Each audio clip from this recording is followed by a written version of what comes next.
গণতান্ত্রিক একটা দেশ চাচ্ছি, যেন দেশের প্রতিটা জনগণ মানে সাধারণ স্পেশালি সাধারণ জনগণ তাদের জন্য হচ্ছে রাইটস থাকে, কথা বলার রাইটস থাকে। আমি চাই যে বাংলাদেশটা এরকম হোক যে সবার জন্য এক সমানভাবে বাংলাদেশটা যাতে ভালোভাবে থাকতে পারি আমরা। ন্যায্যতার প্রশ্নে কখনো রাস্তায় দাঁড়াতে হবে না, রাজনৈতিক অধিকার ক্ষুণ্ণ হবে না। ফেসবুক বা সামাজিক যোগাযোগ মাধ্যমে আমি যা লিখতে চাচ্ছি সেটা আমি প্রাণ খুলে লিখতে পারবো।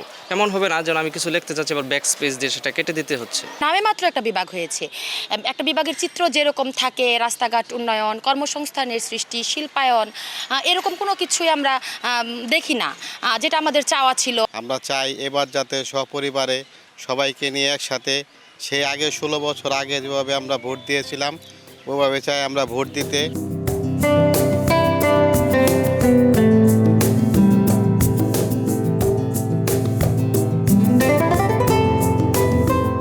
মানুষের শিক্ষা, চিকিৎসা থেকে শুরু করে মৌলিক অধিকার, মৌলিক চাহিদা সমস্ত কিছুই বিপন্ন অবস্থায়। বিশাল সংখ্যক তরুণ চাকরিহীনতায় ভুগছে।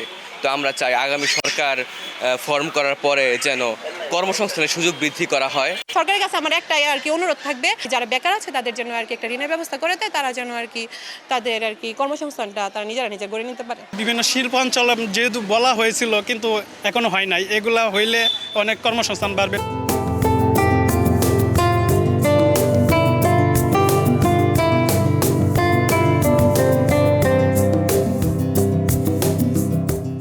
আমাদের রাস্তাঘাট অনেক ছোট, কিন্তু বিল্ডিংগুলো হচ্ছে মানে আকাশচুম্বী বিল্ডিং, 15 তালা, 18 তালা, 19 তালা, আর গাছ সংকটে পড়ে যাচ্ছে, কোনো গাছ নেই। শহর থেকে শহর, জাতীয় সড়কগুলো এবং গ্রাম থেকে শহর, পুরো রাস্তাগুলো আমরা মনে করি পরিকল্পিতভাবে সংস্কার করা খুবই জরুরি।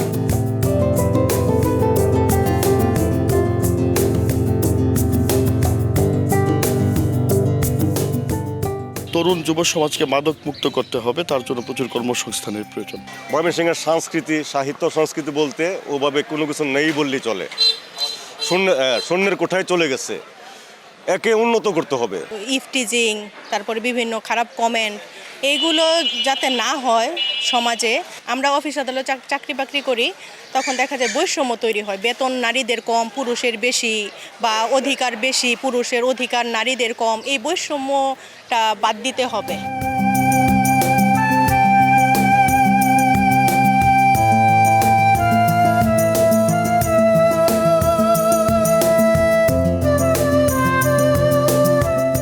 সব কিছুরই দাম বাড়তি, কিন্তু ইনকামের লোক আমাদের মিলে না, সংসার অভাবে থাকেই যায়। আগামী সরকারের কাছে আমাদের এই প্রত্যাশা, দ্রব্যমূল্য যেন নিয়ন্ত্রণ থাকে এবং বাজার ব্যবস্থা সুষ্ঠুভাবে তদারকি করা হয়।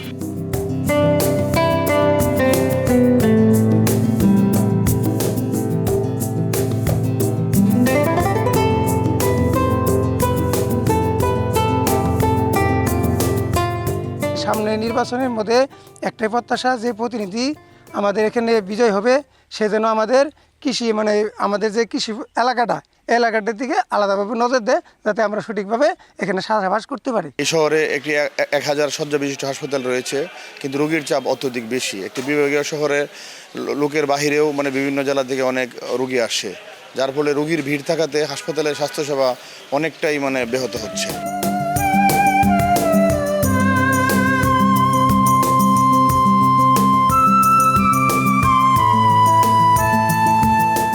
ফেসিবাদ মুক্ত, দুর্নীতিবাজ মুক্ত এবং মানুষের বসবাসযোগ্য একটি দেশ, আমরা মূলত সেই রকম একটি দেশ প্রত্যাশা করি। আমাদের বাংলাদেশটা হবে সবার, এখানে সকল ধর্ম, বর্ণ, গোত্র, সকল শ্রেণী পেশার মানুষের দেশ হবে, আমরা এই প্রত্যাশাটা করি।